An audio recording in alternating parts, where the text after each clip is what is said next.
موظف ممكن يستقيل بسبب رسالة واتساب. ازاي واحد يسيب الشغل عشان المدير بتاعه بعت له صباح الخير من غير ايموجي؟ ولو طلب منه شغل بعد الساعة 5 يرد بكل هدوء انا خارج وقت العمل، نتكلم بكرة.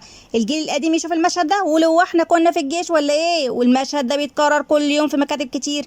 في جيل اتربى على حاضر يا فندم الشغل بس المهم يخلص، ممكن يستحمل ضغط ويشتغل ساعات زيادة ويرجع البيت منهك وهو شايف ان ده طبيعي. ومن ناحية تانية موظف لسه داخل سوق العمل اول ما يحس ان شغله بدأ ياكل حياته الشخصية يقفل اللابتوب بكل هدوء ويقول بكرة اكمل في مواعيد الشغل.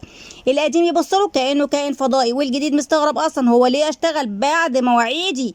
بس مفاجأة، ولا ده مدلل ولا ده بيحب يتعب نفسه. علم النفس بيسمي اللي حصل ده تغير العقد النفسي بين الموظف والشغل. والجيل القديم عاش في وقت كان الأمان الوظيفي أهم حاجة، فكان طبيعي يربط نجاح واستقرار بالشغل. أما الجيل الجديد فكبر وهو شايف شركات كبيرة بتستغنى عن الموظفين في لحظة، فبدأ يفكر بشكل مختلف. اشتغل كويس لكن حط حدود تحمي صحتي النفسية. عشان كده ولا الجيل القديم غلط ولا الجديد غلط، كل واحد فيهم اتشكل بظروف مختلفة طلع بعقلية مختلفة.